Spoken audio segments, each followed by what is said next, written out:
If you bench press and the weight feels all over the place, you're not alone. If you bench press twice a week and you struggle to get the 70% of your body weight on the bar, you are not alone. The truth is that the bench press is really hard. If it's not done correctly, it can cause a lot of damage.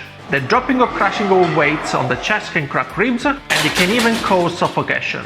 Repetitive incorrect form during bench press can cause rotator cuff injuries. I'm sure you already heard of that. And in some cases can also cause back pain, and you will see why. Let's take a look at some quite scary numbers. Among powerlifters, 18% to 46% of the injuries are actually happening during bench press training. That's almost half of all the injuries, and most of the reasons provided are excessive overload or overuse. Let that sink for a moment. You have 50% chance to be injured during a bench press. Let's also look at some other figures.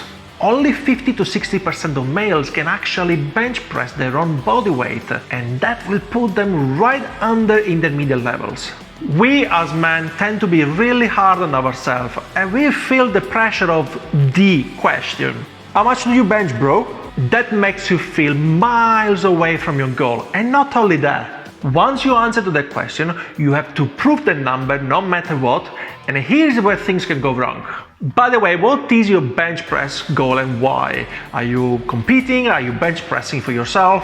Do you have a specific goal in mind? So just let us know leaving a comment. To keep you safe, I'm going to show you the most common bro bench press mistakes that can cause very serious injuries, and I'm gonna show you as well how to avoid them. Let's start from the Thumbless grip.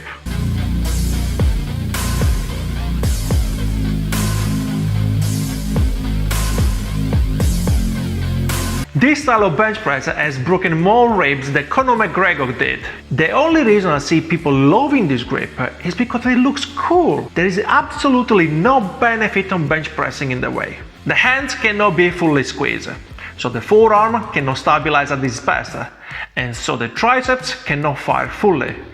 It makes absolutely no sense to me. If that's you, try to make this change. Grab the barbell using the lifeline of your hands and squeeze hard from the last 3 fingers. Once you get set to lift the weights off the rack, this grip will create more torque, making your wrist more stable. Move your hands slightly forward, and this will turn on your forearm, creating more transferable strength to your full arm. Now your triceps can fire at full capacity, as your arm is entirely engaged. That means you lift more weights and you don't get hurt. Let's now look at the shoulders. When you bench press, your shoulders are the base of the lift, the foundation of the movement. If your shoulders move out of position, so will the weight. And if that happens with repetition, it will cause some problems. One of the most common signs of injury during the bench press is the rotator cuff, a system of 4 muscles and tendons that surround our main shoulder joint. Their function is to move the shoulders and stabilize the joint. But the rotator cuff tendons are unfortunately a weak link in our shoulders, and without appropriate build-up and control, they can get inflamed or tear. To stabilize your shoulders, squeeze your shoulder blades together. Think about hugging the bench with your shoulders and pin them down. Now you need to learn how to move your arms without moving your shoulders from that position. Yes, that's right, your shoulders stay as they are and they don't move. You don't want to press your shoulders forward to lift the weight. The bench press is almost an arms exercise, and that is what people don't get quite right. When your shoulders are stable, you can control the weight and move it where and when you can generate the most strength. That means you lift more weight and you don't get hurt. Now it's time to move down to the legs. When I go to commercial gyms, this is often what I see.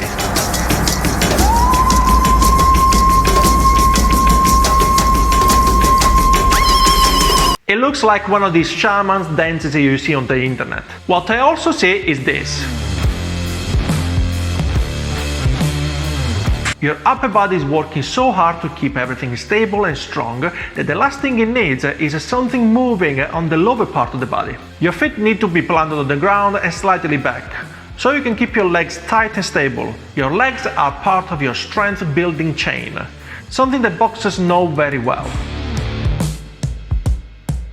To get the most of them, you need to know how to use the leg drive during bench press. If you've heard of the leg drive but you're not sure how to use it, you're not sure if your bench press form is actually correct, have a look at this video here and it's gonna show you step by step how to set up and perform correctly a bench press. I hope you can now get the most out of your bench press, but if there is still something that you have not sure, you can have a look at our bench press playlist. We're done for this video today. Keep crushing those weights. I will see you on the next one. Ciao!